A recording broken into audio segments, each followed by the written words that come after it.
আবার বেরিয়ে পড়েছি আমরা বাড়িতে কাউকে না জানিয়ে। তো এবার কোথায় যাচ্ছি?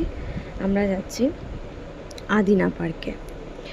এখানে কিন্তু প্রচুর পাখি আছে, হরিণ আছে, অনেক কিছু আছে। চলো তোমাদের যেতে যেতে সব কিছু দেখাচ্ছি। পুরোটাই একদম জঙ্গলের মতন, কিন্তু জঙ্গলের ভেতর দিয়ে রাস্তা আছে। খুবই অ্যাডভেঞ্চার একটা জায়গা। এই দেখো, সাদা তোতা পাখি মনে হয় বলে এটাকে, সাদা তোতা পাখি।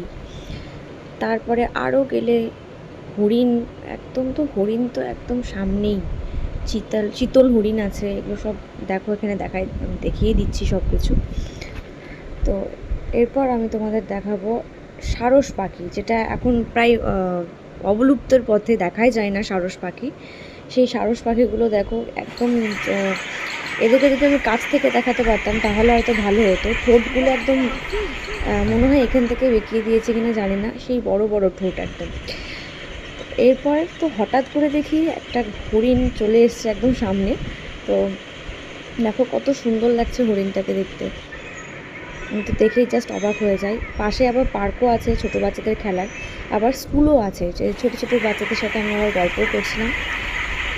এরপর পার্ট 2-তে দেখাবো আমরা কোন